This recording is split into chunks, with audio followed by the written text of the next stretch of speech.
And we're live. Hello and welcome everybody to What's Your Story? This is your host, Dr. Varun Gandhi, the life orchestrator millionaire. Love and abundance, everybody. I really like throwing this up at the very beginning. Love and abundance, starting off the whole show with the greeting of love and abundance for everybody. Today we have a very, very fascinating guest. He is where do I start? The little bit that I'm going to tell you is because I want him to share his story. The little bit that I'm going to share with you is that at a very young age of 23, after completing an MBA from Yale, now you know how many student loans that he must have had. You know how much he would have gone through after getting that MBA from Yale. At that point, he had an offer from Wall Street, which he declined. And instead, he went back home to India and started an organization that is working on the streets of India. So he literally lifted his sleeves up and said, how can I help India? And he went back home to make that happen. So today's guest is Amitabh Shah, and I'm going to welcome him to the stage. Thank you, Amitabh, for joining in. Love and abundance. Yes. Love and abundance.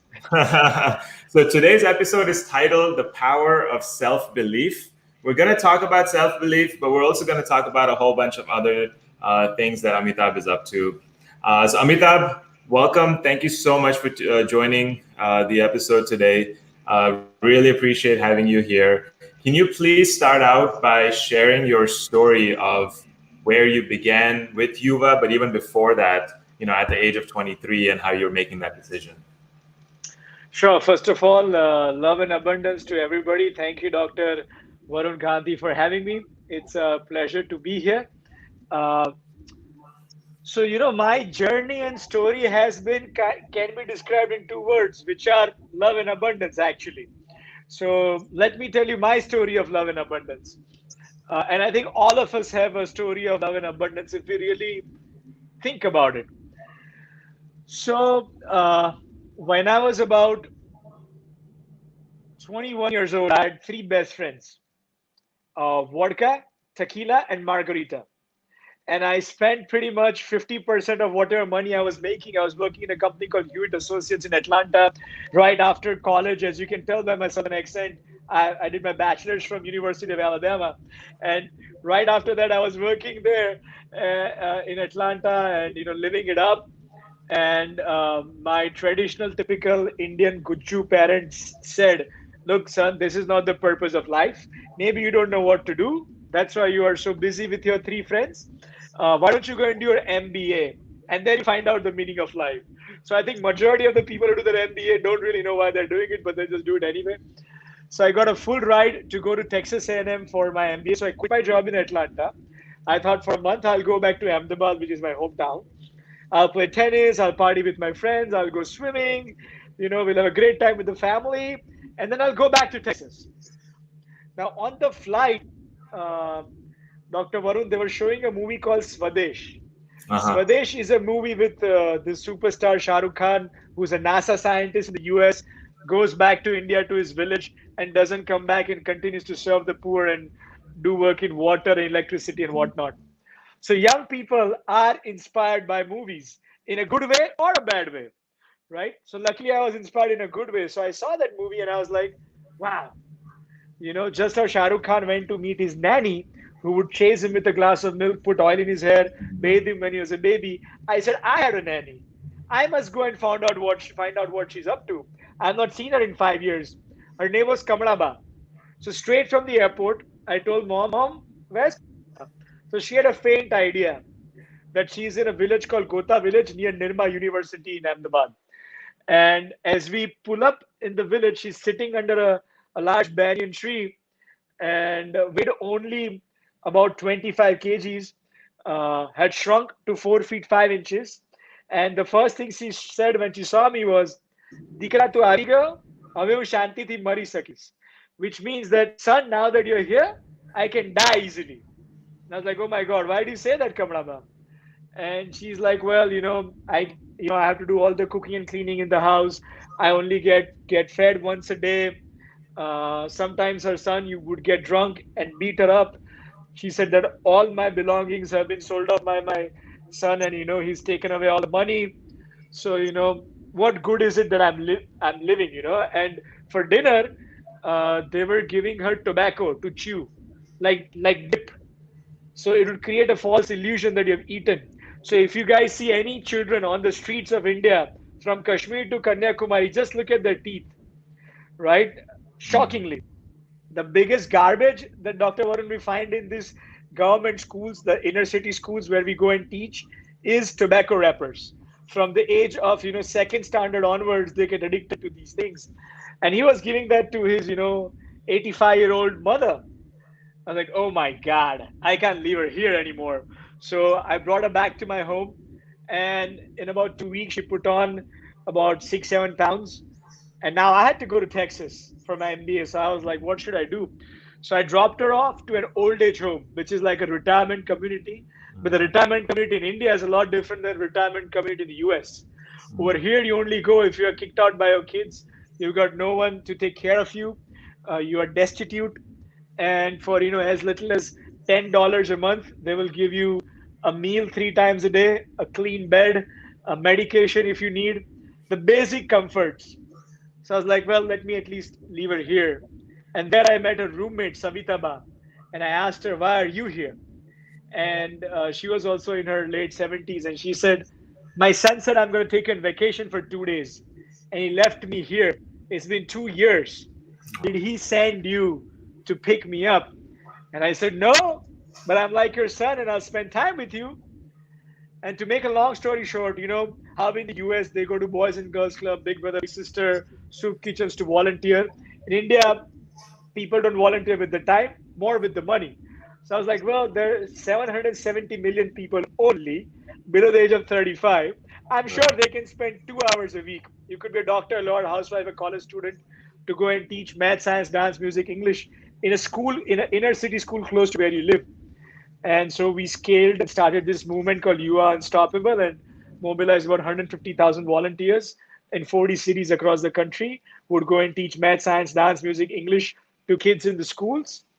And a couple of years into doing it, I went to Yale for my MBA. And I was very clear that I wanted to come back on the real streets and scale this movement up. I did not want to go and work on JP Morgan with Wall Street. So I consider myself very blessed. And I came back. And now we are helping about 1.1 million kids with improved bathrooms, water facilities, tablets across the country. So life's a blessing. Wow, Amitabh, that is such a fascinating story. I want to let everyone in the audience also applaud wherever they're at right now, because this is such a life-changing story that you just shared. 1.1 million kids across India. That is such a beautiful story. Everyone that's tuning in, please, please, please put some comments in the video.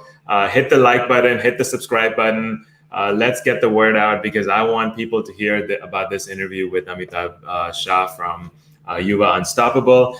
So how did you name it Yuva Unstoppable? How did that name come about? Like I mentioned, that India is the youngest country in the world in terms of the number of young people that we have. And so, I've always believed that young people are not useless, but they're used less.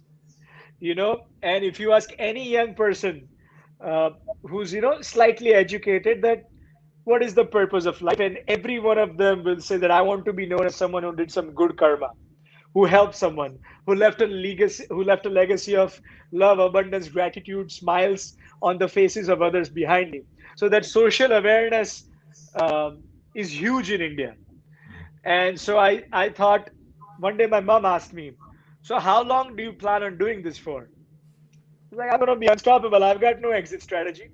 I burned my boats. This is it. I want to create a platform for young people from, they could be corporate employees if they want to give their time, talent, treasure, whatever it is. I want to create a platform where people can give. They could be blind, they could be handicapped, but if they are in 10th grade and want to go and teach a kid who's in 5th grade, what's going to stop them? I'll create that platform to do that for all of them. So very, very quickly, we realized that the youth in India is unstoppable when it comes to doing good.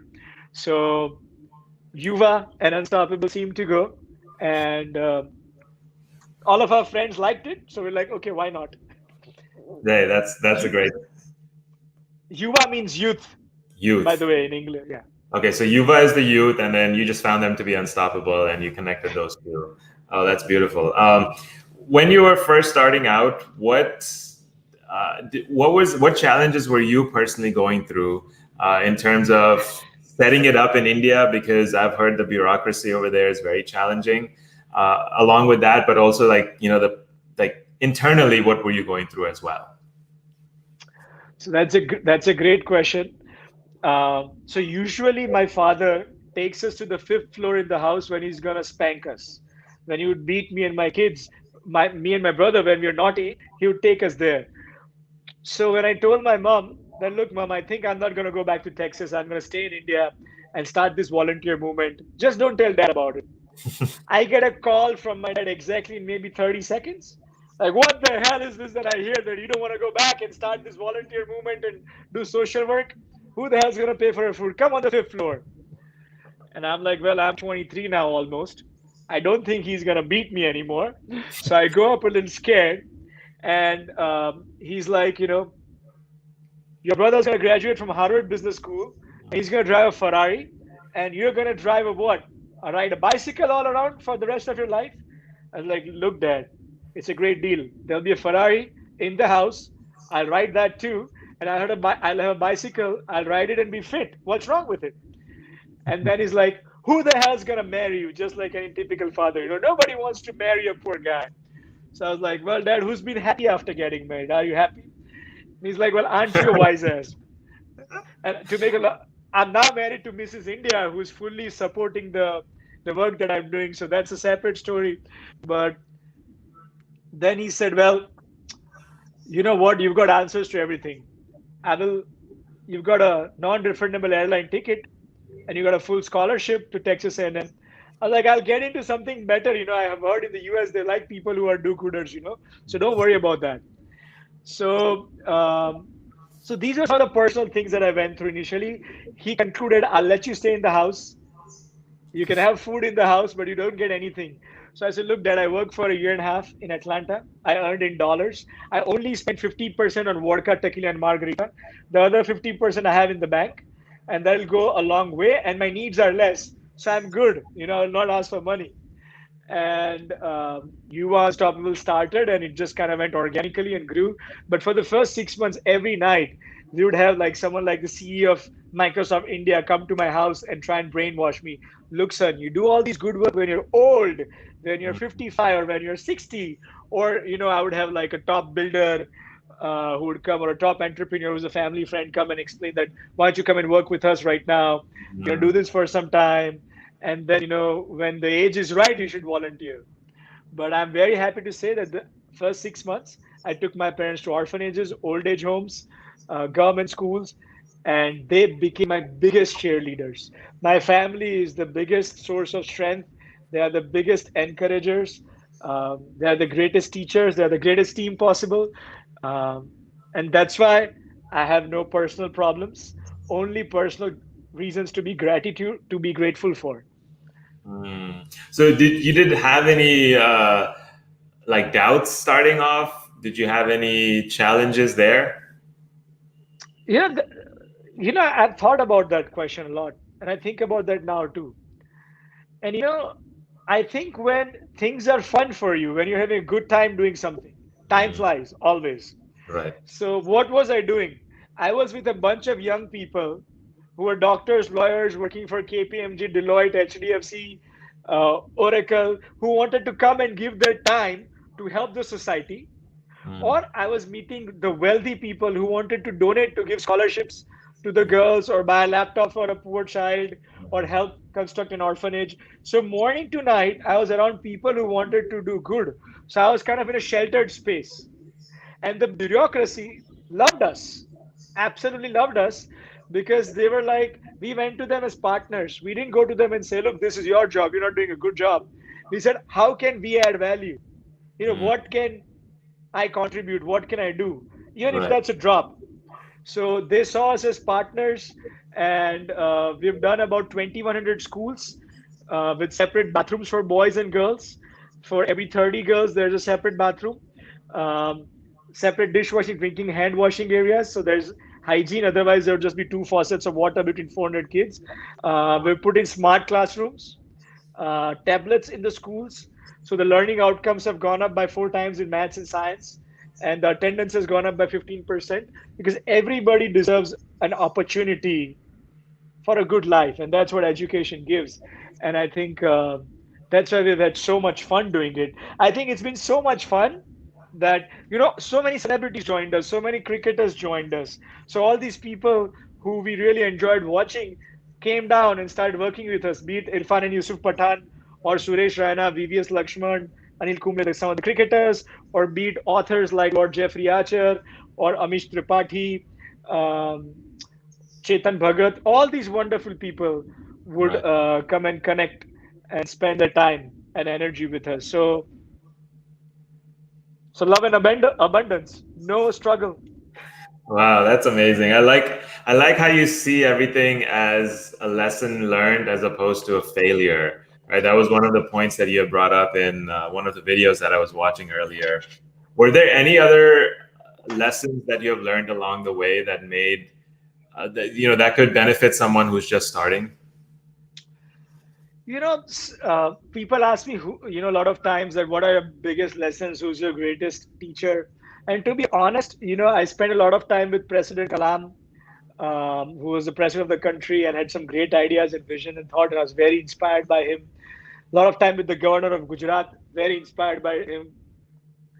But the greatest teacher I've had are kids.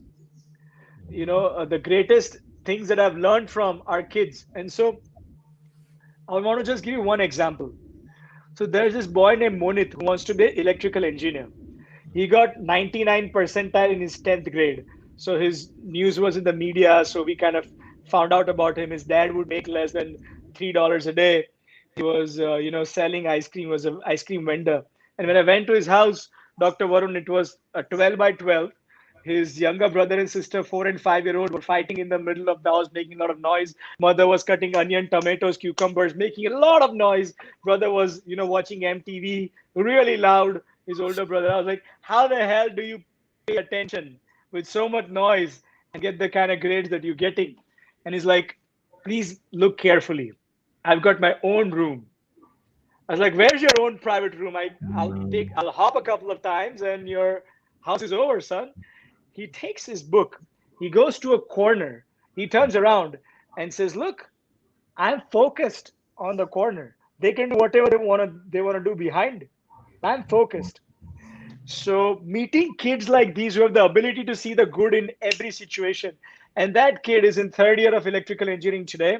He's teaching 33 kids. He's a tutor to the kids in his neighborhood for maths and science. And he's doing that pro bono.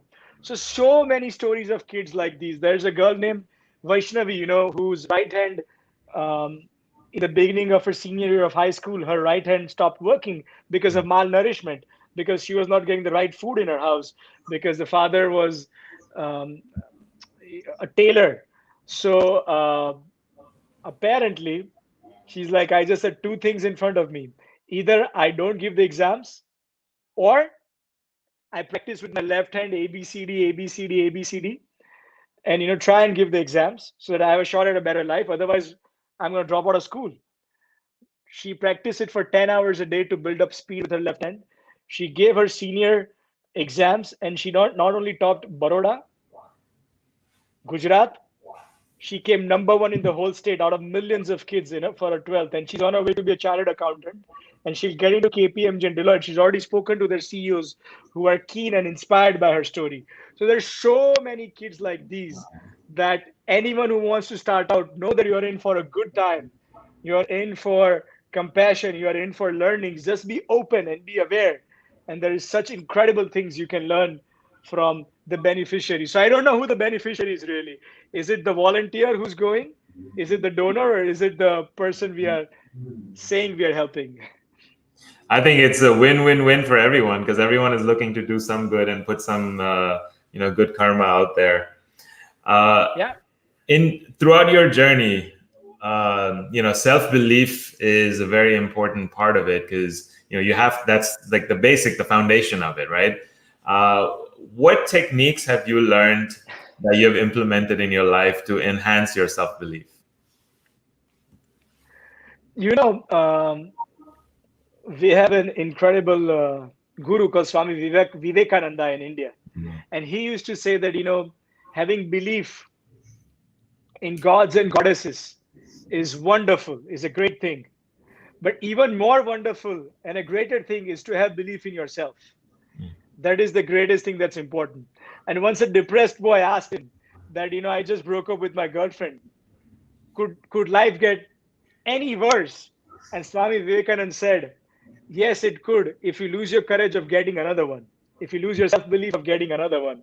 So I think it's self belief is just like a muscle, just how you have to do your biceps or abs to stay fit or do your cardio to stay fit. I think it's important to have certain techniques and practices in your life which help you increase your self belief. Um, so there's multiple techniques I use. Okay, one of them is if it's public speaking, and this might be useful for the young students. If it's public speaking, have your shoulders in the back and speak loudly Mm. like I am right now. It doesn't matter what you say. People will think, oh, okay, he's saying something good. Shoulders in the back and speak loudly. That's one. Another wonderful technique is by this professor at Harvard called Amy Cuddy.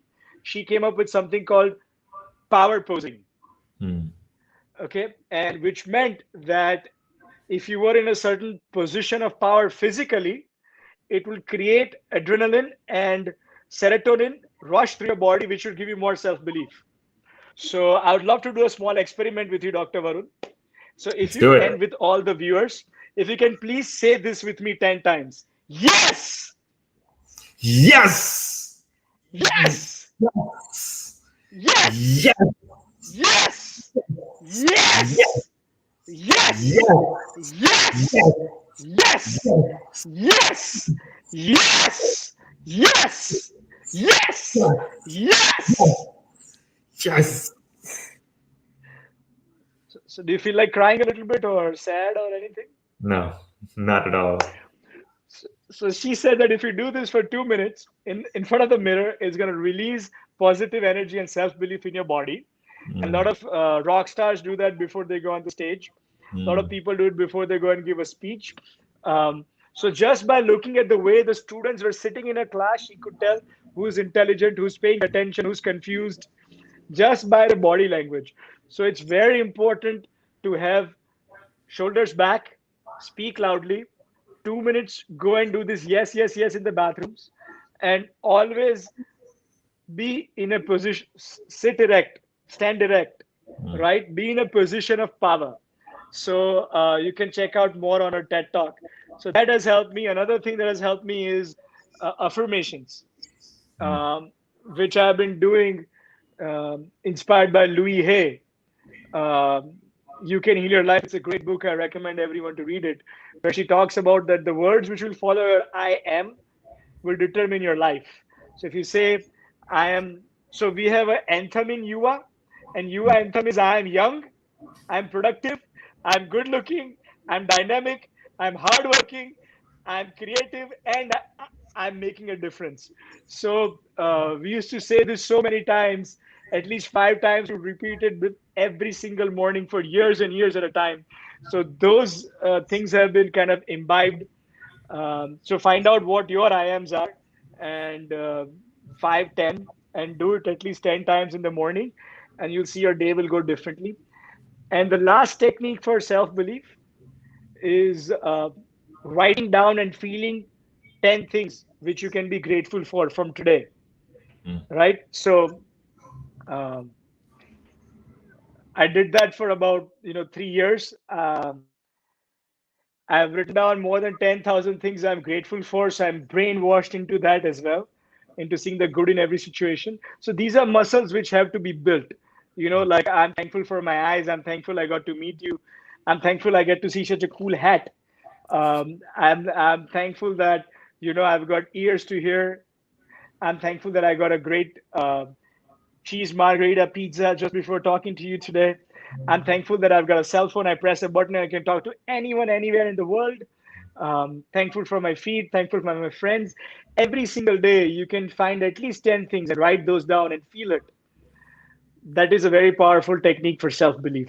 So, those are some of the ones which can help. I really love your the chant that you have at Yuva. The I am. That's beautiful. It's just like repeating that. It's I completely agree. Power of affirmations. I have a couple affirmations that I hang up in my office and just in front of me. So when I'm working, I see that every day, and it has What yes. are they? So one of them is yes you can. The other one is be you, and the third one is express yourself. Nice. Yeah. So Nice. these are the things that I'm currently working on. And I'm like, I'm just gonna put it right there in front of me, and it's got a nice, pretty design. And then I also have a yantra of like abundance, love and abundance in there as well. So I have 4 frames that I keep in front of me. You got the 4 pillars of success. Yeah, exactly. That's the 4 pillars of my success. So Yuva Unstoppable. What makes someone unstoppable?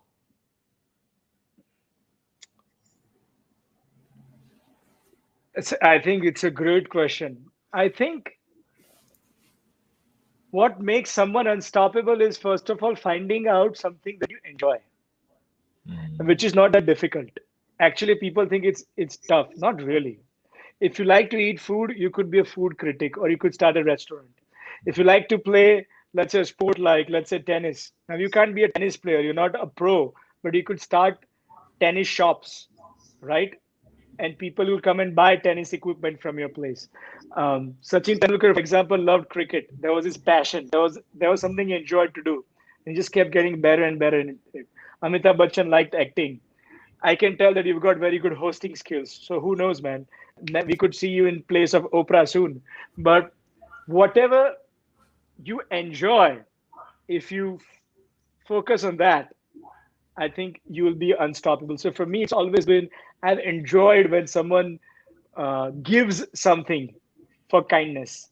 And even if it's their time, if someone gives 1 hour a month to teach maths to a child, I'm happy. If someone gives me $100,000 or $5, I'm happy, or $1 million, right? So I enjoyed, whether it's a housewife who's teaching someone how to cook, who's slightly less privileged, or whether it is someone just giving their ear to someone, a friend of theirs who's depressed, or someone just putting their hand on someone's shoulder and saying, "Don't worry about it. Everyone makes mistake. Get back up." No matter what, if someone gives something, that gives me the greatest joy. So I just try and create platforms for people to express themselves, give. So that's what my joy is. So I can do it 24 hours a day, no problem.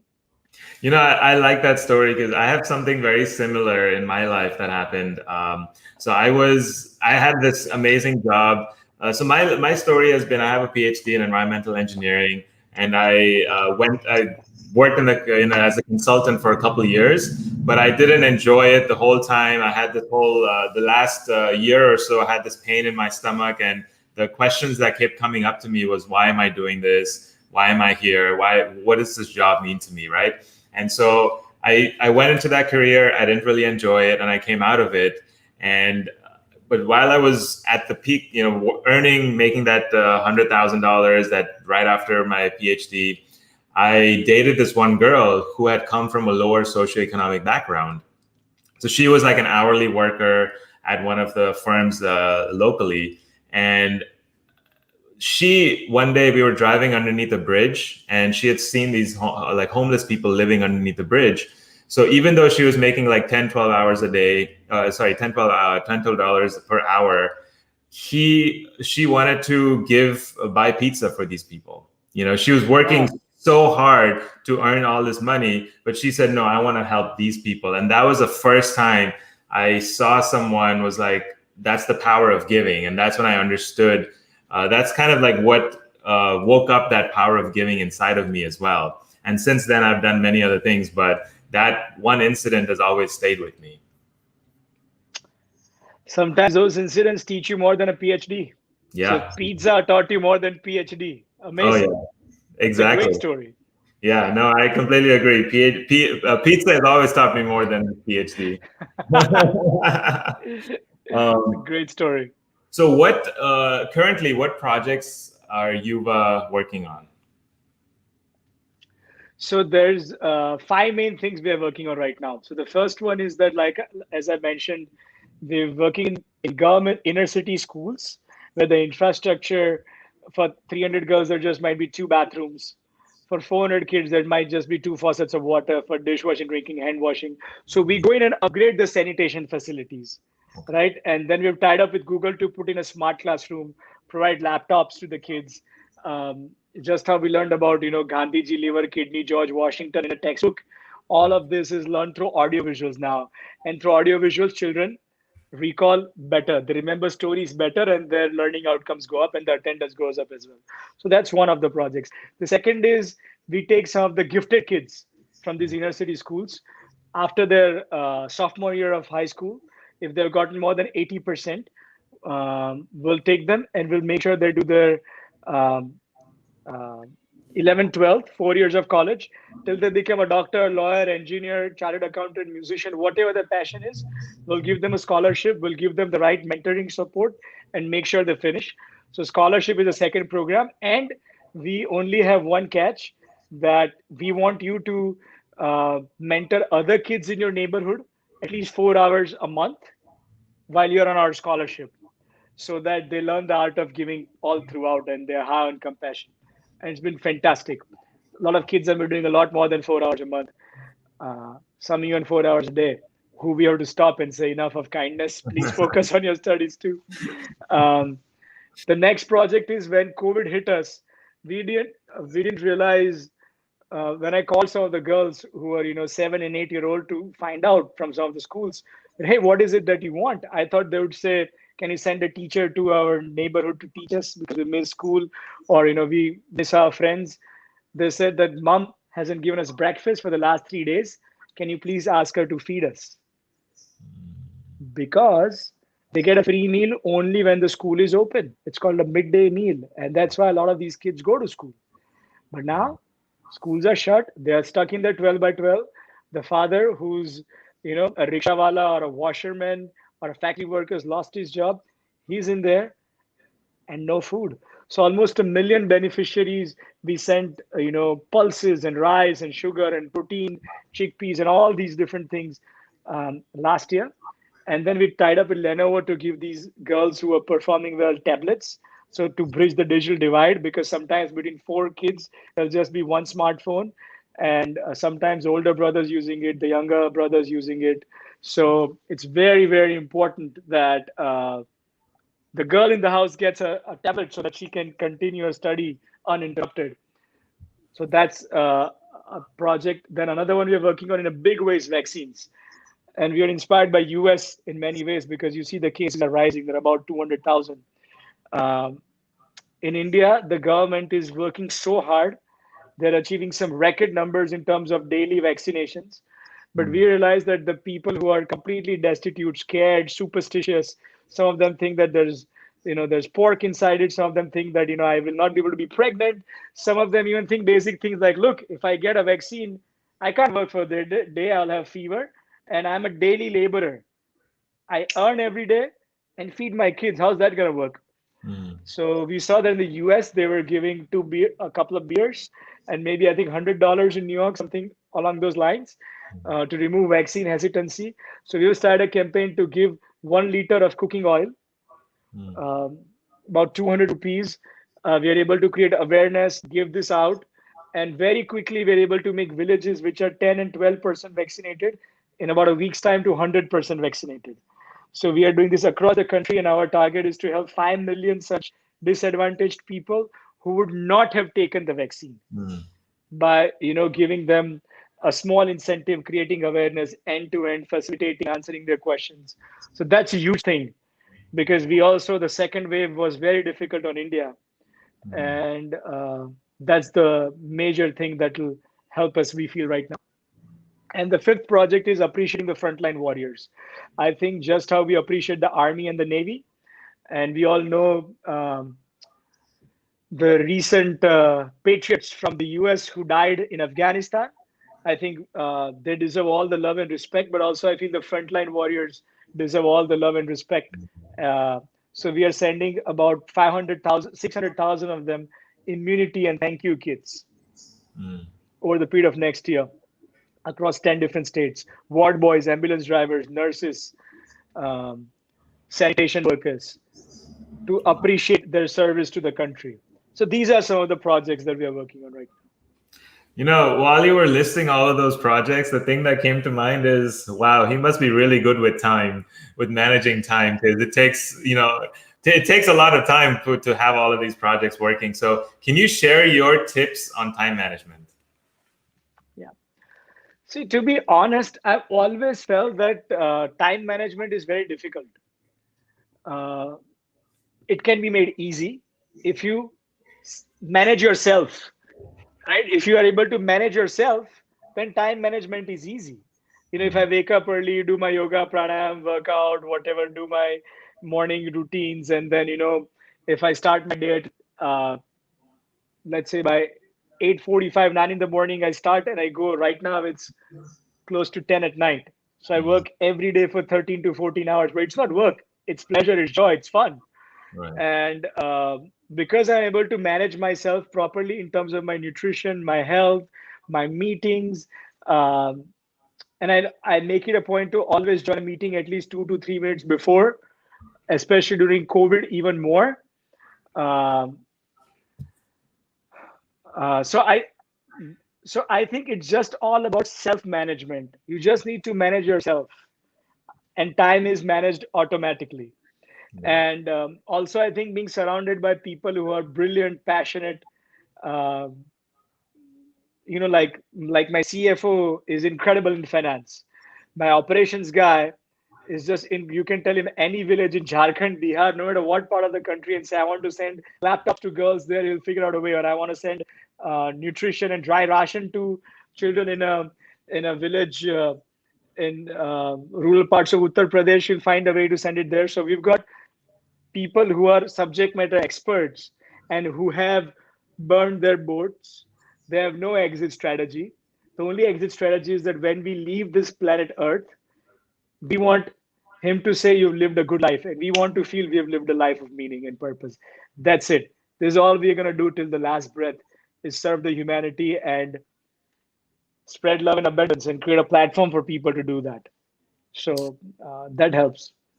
And one technique I'll tell in a little more practical manner, which might help for time management that I use, which has changed my life, is that anything I can do in less than 2 minutes, I'll do it instantly. So if it's an email, if I can reply quickly, I'll do it on the spot. If it's someone's message me, I'll reply to them quickly. So I don't have anything, a lot of backlogs. I finish everything as soon as I get it. There's no backlog. That's what creates stress and pressure and makes you feel that you're not managing time properly. But my to-do list are sent to me the day before, and I finish them off in the first half, and I eat that frog. Eat that frog means do the hardest thing that you're supposed to do on the to-do list first. So as soon it's a difficult call that you're afraid to make, or if it's an important Excel sheet that you need to make a report and send it to someone important, do the hardest thing of the day first. That gives you energy and drive to finish your day strong. I love all of those tips, and the one that stuck out was the one where you said you're having fun all the time, right? All 14 hours of the day, whatever you're doing, you're enjoying it, and I think that's a very key, like a key point right there. That as whatever you're doing, as long as you enjoy it, time is going to go by really fast. You're going to get things done. You're going to finish everything on your to-do list, and it's not like you're putting in a lot of energy because you're enjoying it. So in essence, you're generating a lot of joy for yourself as you're going through your day, right? Absolutely. I kind of believe that why don't we become a yantra? You've got a yantra. Can we become a yantra as well? We kind of are in a way. Right. Can we just awaken those feelings? It's up to us to be loving, abundant, smiling, cheerful, helping, grateful all the time. And those are the kind of people who are going to have a lot of friends. Those are the kind of people who are going to attract great things. Nobody wants to be around someone who criticizes all the time. Nobody wants to be around someone who's angry all the time. Nobody wants to be around someone who's down and depressed all the time. So You just have to ask yourself, who is someone that you would like to be around, and then have those qualities inside you. It's not that hard. I think managing the self is not that hard. You do that, it's better than ruling a planet is to rule over yourself. Yeah, I think that is the planet that we need to rule over first, Yes. ourselves, right? You mentioned, I watched one of your videos. It was on the power or how to build a positive aura, and you talked about smiling a lot. Can you talk about that? Yes, I can. So, so it really started out as this joke, uh, because I love watching cricket. I love watching American college football because I went to Alabama for my bachelor's, so there was a huge I'm a Roll Tide fan. So whenever I was watching it, my mom's like, "You're wasting so much of your time." And there was around the time when I was teaching people that if you do something for 21 days, it'll become a habit. Write down 10 things you're grateful for every day. Do these affirmations every day for 21 days, and you'll imbibe those qualities. Aura will grow. And then I thought that why don't I practice this when I'm watching for those who don't know cricket can last for 7 hours. It's a long, long, long sport. So whenever I was watching a movie, whenever I'm reading a book, so I decided to have a smile on my face, you know, uh, and just practice that. If I could keep a smile for 6, 7 hours a day, that was the practice. And I did that, I think, for 3 months religiously, right? Because, like I said, I like to experiment things. I don't take anything someone tells me. I like to practice and experiment. Hmm. And as soon as at the end of 3 months, this was just my default state. And when you do this, the brain doesn't know if you're really happy or not. And it creates a false illusion you're happy and creates oxytocin, serotonin, all the happiness hormones in the body. So, I would request everyone, if you're watching TV, reading a book, cooking, listening to music, whatever it is doing, just try to do this. A fake smile will do too. It'll help you build your aura. And Dharmesh, yes, roll tide. I went to Alabama for my bachelor's. So he's actually currently in Alabama, and I think he had also gone to the University of Alabama. So yeah, roll tide there. Roll tide. I didn't know that you were in Atlanta because I lived in Atlanta from 2001 till 2012. I was in Atlanta at Georgia Tech. Yeah, Nice. I did my PhD there. Uh, so yeah, It's but great. that's It's a cool. great We have school. familiar roots back in the southern U.S. I Um, lived on Marland Avenue next to Ponce de Leon and worked on Cobb Parkway in Marietta for a couple of years. Some great memories from Atlanta. Great food there. Yes, yes, yeah. All of those areas so familiar. Kennesaw and Marietta and Smyrna and all those areas. So, um, I think this was a fantastic interview. I really, really enjoyed having you on, Amitabh. You shared so much wisdom. You've shared so much, giving so much back to everyone back in India. Yuva Unstoppable is a fabulous organization. If someone would like to donate to your cause, where can they find you? I'll request them to send an email on AMI at Yuva Unstoppable.org. AMI at Yuva Unstoppable.org, and send an email about what you're interested in, or go to the website www.yuvaunstoppable.org. Either one of those. And you don't have to necessarily donate finances. If you want to donate your time, be it giving strategies, being online mentoring of children, teachers, depending on what your skill set is, will facilitate a program for you so that you can live a more fuller, joyful, abundant life. Fantastic. So that's yuvaunstoppable.org, or you could email Amy at yuvaunstoppable.org. Thank you so much, Amitabh. It was fabulous having you. Love and abundance. I hope everyone in the audience enjoyed this interview. Oh, can you talk about your unstoppable story with this? So we have the same kind of sign as Dr. Varun Gandhi has, because it means I love you in sign language. And every time we meet each other right after the anthem, we all say unstoppable, unstoppable, unstoppable, and we flash that sign. And another cool thing about this interview is that I've got a very odd angle that I'm sitting in. So a lot of I'm throwing up the signs, but I'm seeing that they're not showing up and odd. So this is gonna be a really unique interview because most of his people interviews are gonna be sitting straight and very clear. I'm sitting slightly odd at an odd angle and given some odd wisdom. So this will make it more meaningful and more entertaining. So thank you all the viewers. Thank you, Dr. Varun Gandhi. Lots of love and stay unstoppable. I wouldn't call it odd. I would call it interesting. I think this is an interesting angle, and you have a lot of interesting wisdom that you've just shared with us. Thank you everyone for joining in. Please like this video, hit the subscribe button. That way more and more people can watch all of the wisdom that Amitabh just dropped today. Thank you so much for tuning in. Love and abundance, everybody, and I hope you all have a fantastic day. Thank you. Thank you.